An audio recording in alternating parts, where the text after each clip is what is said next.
Good evening friends. आज की update कुछ इस प्रकार से। आज हम सबसे पहले शुरुआत करेंगे अमेरिका से। अमेरिकी राष्ट्रपति डोनाल्ड ट्रंप ने सर्जियो गोर को भारत का राजदूत नियुक्त किया है। सर्जियो गोर वर्तमान में ट्रंप प्रशासन में head of presidential personal appointments हैं।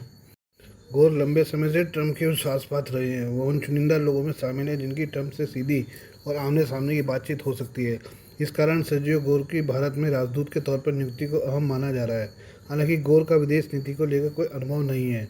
गोर की नियुक्ति भी ऐसे समय हो रही है जब अमेरिकी टैरिफ को लेकर गतिरोध बना हुआ है।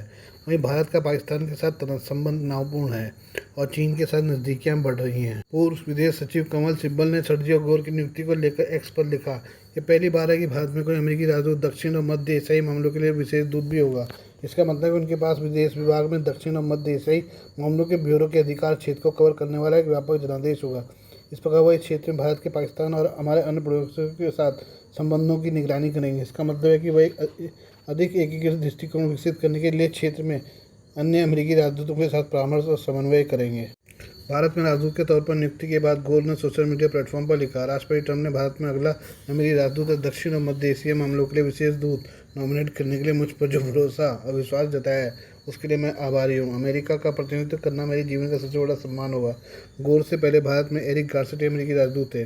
उन्हें बाइडेन प्रशासन ने नियुक्त किया था, लेकिन वो ट्रंप के राष्ट्रपति बनने के 1 महीने बाद फरवरी में भारत छोड़कर चले गए थे। इसके बाद भारत में अमेरिका का कोई राजदूत नहीं है। अमेरिका में कुछ लोग गोर को ट्रंप का दाहिना हाथ भी कहते हैं। हालांकि गोर के काम करने की शैली विवादास्पद भी रही है। कहा जा रहा है कि गोर ने ही ट्रंप और टेस्ला के सीईओ एलन मस्क को बीच दुश्मनी कराई थी। इसके बाद मस्क ने गोर को सांप तक कह दिया था। हालांकि ट्रंप उनकी तारीफ करते हुए नहीं थकते हैं। ट्रंप ने गोर को राजदूत के तौर पर नियुक्त करते हुए कहा था, दुनिया के सबसे अधिक आबादी वाले क्षेत्र के लिए जरूरी है कि मेरे पास ऐसा व्यक्ति हो जिस पर मैं पूरी तरह भरोसा कर सकूं, जो मेरे एजेंडे को आगे बढ़ाने में मदद करे ताकि हम अमेरिका को फिर से महान बना सकें। सर्जियो एक शानदार राजदूत साबित होंगे। बधाई सर्जियो। माना जा रहा है कि भारत में नए अमेरिकी राजदूत का काम खासा चुनौतीपूर्ण होगा। ऐसा इसलिए क्योंकि भारत को अमेरिका की ओर से रूस से तेल खरीदने को लेकर लगातार निशाना बनाया जा रहा है। गोर ऐसे समय राजदूत की कमान संभाल रहे हैं जब भारत पर अमेरिका के 50% टैरिफ की तलवार अटक रही है। विदेश नीति के जानकार लोग सर्जियो गोर की नियुक्ति को भारत अमेरिका संबंधों को बढ़ावा देने के रूप में देखते हैं। उनका तर्क है ट्रंप और गोर के बीच घनिष्ठ संबंध यह सुनिश्चित करेंगे कि भारत अमेरिकी राष्ट्रपति की बात सुनेगा। वहीं कुछ लोग चेतावनी भी देते हैं कि ट्रंप इस नियुक्ति से भारत के साथ बातचीत की और अधिक गंभीरता से लेने की अपेक्षा करते हैं। 38 वर्षीय गोर को विदेश नीति या कूटनीति में कोई पृष्ठभूमि नहीं है। उनकी नियुक्ति पूरी तरह से राष्ट्रपति ट्रंप के प्रति उनकी वफादारी पर निर्भर करती है। सर्जियो गोर खोशवी का जन्म ताशकंद में हुआ था, जो उस समय सोवियत संघ के उज़्बेक सोवियत समाजवादी गणराज्य का हिस्सा थे। युवा अवस्था में अपने परिवार के साथ यूरोप के माल्टा चले गए, जहाँ वे बंदरगाह शहर कोस्पिकुआ में पले बड़े और डे ला सेले कॉलेज में पढ़े। ट्रंप ने गोर की संघीय एजेंसियों में कर्मचारियों की नियुक्ति, उनके अभियान कार्य और धन उगाने और ट्रंप के उद्देश्यों का समर्थन करने वाले प्रकाशन और मीडिया में उनके योगदान के लिए गोर की सार्वजनिक रूप से प्रशंसा की है।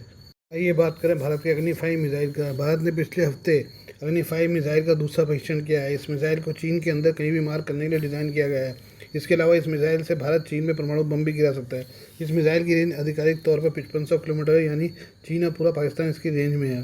अगर भविष्य में कभी ऐसी नौबत आती है कि भारत को इस मिसाइल का इस्तेमाल करने के लिए बाध्य होना पड़े, तो समझिए ये दुनिया अंत की तरफ कदम बढ़ा देगी। ये मिसाइल अत्यधिक विनाशक है और देश के एक बड़े हिस्से को पूरी तरह से तबाह करने की शक्ति रखती है। भारत ने अग्नि 5 मिसाइल को उस वक्त टेस्ट किया है जब 2 दिनों के बाद प्रधानमंत्री मोदी चीन की यात्रा पर जाने वाले हैं। अमेरिका से भारत के संबंध खराब हो चुके हैं। हालांकि भारतीय अधिकारियों ने स्ट्रेटेजिक कमांड फोर्स के अंदर किए गए मिसाइल टेस्ट को एक नियमित अभ्यास बताया है, लेकिन इस मिसाइल की क्षमता, इसके महत्व को नजरअंदाज नहीं किया जा सकता। ये दूसरी बार है जब भारत ने एडवांस क्षमताओं के साथ अग्नि 5 मिसाइल का टेस्ट किया है। पिछले साल 11 मार्च 2024 को मिशन दिव्यास्त्र के तहत पहली बार मिसाइल का टेस्ट मल्टीपल वॉरड क्षमता के साथ किया गया था, जिसे MIRV multiple independently targetable re entry vehicle कहा जाता है। इस टेक्नोलॉजी के साथ एक ही मिसाइल 3 या 4 न्यूक्लियर वॉरड ले जा सकती है, जो अलग अलग लक्ष्यों को सैकड़ों किलोमीटर की दूरी पर निशाना बना सकते हैं, जिसका मतलब है कि भारत की न्यूक्लियर डेटरेंट क्षमता में ज़बरदस्त इजाफा हुआ है। चीन, जिसके पास करीब 600 न्यूक्लियर वॉरड्स हैं, वो भारत की क्षमता को नजरअंदाज नहीं कर सकता। सिर्फ अग्नि 5 ही नहीं, बल्कि भारत ने पृथ्वी 2, अग्नि 1, अग्नि 2, अग्नि 3 और ब्रह्मोस मिसाइलों का भी लगातार परीक्षण किया है। ये सभी मिसाइलें पारंपरिक बमों के साथ विनाशक हो सकते हैं। इनमें पाकिस्तान को ध्यान में रखकर पृथ्वी 2 बनाया गया है, जिसकी मारक क्षमता 350 किलोमीटर है। अग्नि 1 की मारक क्षमता 700 किलोमीटर, अग्नि 2 की क्षमता 2000 किलोमीटर, अग्नि 3 की मारक क्षमता 3000 किलोमीटर और अंतर महाद्वीपीय अग्नि 5 की क्षमता 5000 किलोमीटर से ज़्यादा है। ब्रह्मोस की विनाशक क्षमताओं को पाकिस्तान के खिलाफ संघर्ष में देखा जा चुका है। ऐसे में अग्नि 5 और ब्रह्मोस NG पर काम जारी। ब्रह्मोस 2 पर तेजी से विचार जैसे अत्याधुनिक मिसाइलों के टेस्ट से साफ हो गया है कि भारत अब हाई स्पीड वाली हाइपरसोनिक मिसाइलों मोबाइल लॉन्च क्षमताओं के मामले में चीन के मुकाबले अपनी पकड़ मजबूत कर रहा है। एक्सपर्ट्स का मानना है कि मिसाइलों के लगातार टेस्ट का मकसद सिर्फ तकनीकी सुधार नहीं बल्कि चीन को यह दिखाना भी है कि भारत अपनी सीमा सुरक्षा सामरिक संतुलन को लेकर कितना गंभीर है। ऐसी बात नहीं है कि चीन हाथ पर हाथ धरे बैठा है। चीन की सेना पीपुल लिबरेशन आर्मी यानी पीएलए की क्षमताओं में रॉकेट की रफ्तार से आधुनिकीकरण किया गया है। बीजिंग के पास करीब 600 न्यूक्लियर वॉरहेड्स हैं और उसने हाइपरसोनिक हथियारों इंटर कॉन्टिनेंटल बैलिस्टिक मिसाइलों का तेजी से विकास किया है। फिर भी भारत की एमआरवी क्षमताओं लंबी दूरी वाली मिसाइलें चीन के सामरिक संतुलन को चुनौती देती हैं। भारत के पास करीब 180 न्यूक्लियर वॉरहेड है। चीन के पास ऐसे एयर डिफेंस सिस्टम नहीं है जो अग्नि या ब्रह्मोस मिसाइलों को इंटरसेप्ट कर सके। अग्नि 5 की स्पीड 20 से 25 मैक है, जिसे परमाणु बम गिराने के लिए डिज़ाइन किया गया है। चीन के पास 2 तरह की एयर मिसाइल डिफेंस टेक्नोलॉजी है। थाइम फेज इंटरसेप्शन, जिसके तहत HQ-19 DN3 जैसे एयर डिफेंस सिस्टम, इसे चीन ने अग्नि 5 जैसी ICBM को भारी वायुमंडल में इंटरसेप्ट करने के लिए डिज़ाइन किया हुआ है, लेकिन इसकी क्षमता का परीक्षण नहीं हो पाया है। इसके अलावा अग्नि 5 में MIRV का होना किसी भी एयर डिफेंस के लिए इसे इंटरसेप्ट करना अत्यंत मुश्किल बना देता है। ऐसे हम इसराइल ईरान युद्ध में देख चुके हैं। ईरान के एडवांस बैलिस्टिक मिसाइलों को पूरी तरह से रोकने में इसराइल नाकाम रहा था। इसके अलावा चीन के पास टर्मिनल एटमॉस्फेरिक इंटरसेप्टर HQ-9 और HQ-9B एयर डिफेंस सिस्टम है। ये मुख्य रूप से एयर मिसाइल, क्रूज मिसाइल, कुछ हद तक बैलिस्टिक मिसाइल रोक सकते हैं, लेकिन पाकिस्तान में ब्रह्मोस को रोकने में पूरी तरह से नाकाम साबित हुए थे।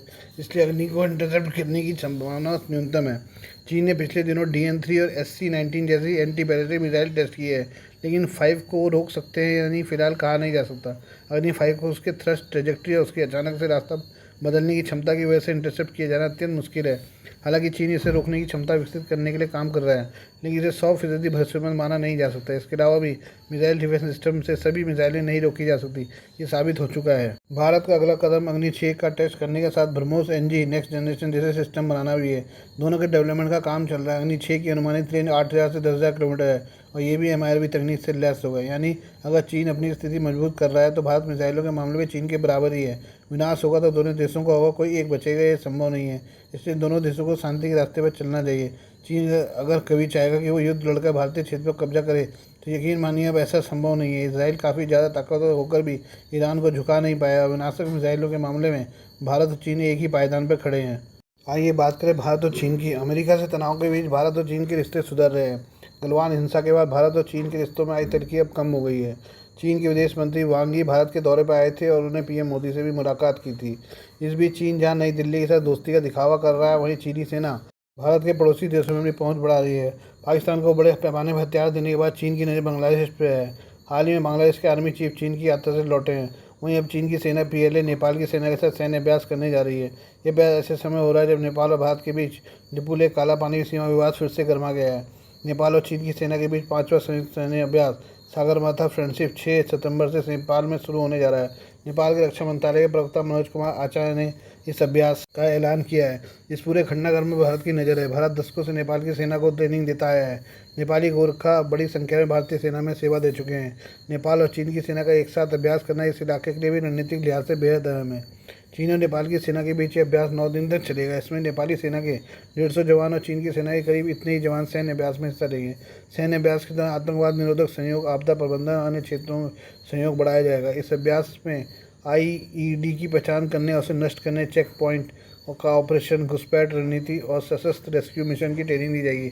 इससे पहले चीन के चोंगकिंग में भी शहरी माहौल में आतंकवाद निरोधक अभियान के लिए ट्रेनिंग हुई थी। नेपाल और चीन के बीच पहले सागरमाथा सैन्य अभ्यास साल 2017 में शुरू हुआ था।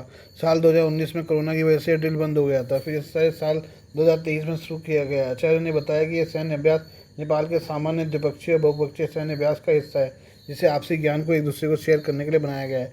साल 2025 में कहां पर सैन्य अभ्यास किया जाएगा, इसकी नेपाली सेना ने जानकारी नहीं दी। नेपाल और चीन के बीच सैन्य अभ्यास भारत के लिए चिंता का सबब है। भारतीय सेना नेपाल के साथ सूर्यकिरण नाम से अभ्यास करती है। इसमें कम से कम 300 जवान दोनों ही देशों के हिस्सा लेते हैं। ये अभ्यास 19 साल से किया जा रहा है। भारतीय सेना आपदा नियंत्रण, मानवीय सहायता, ऊंचाई वालों में इलाकों में लड़ाई की ट्रेनिंग करती है, जो उसके क्षेत्र में सीमा सुरक्षा तथा मानवीय मदद के लक्ष्यों के अनुरूप है। नेपाल की सेना अमेरिका के साथ भी सैन्य अभ्यास करती है। नेपाल और चीन की सेना के बीच इस बढ़ती दोस्ती में भारत की पहली नज़र है।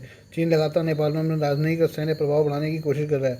उधर बांग्लादेश के भी आर्मी चीफ इस समय चीन के दौरे पर हैं, जहाँ हथियार डील पर बातचीत हो सकती है। Please do like, share and subscribe this channel of my news, views and analysis by Prakash.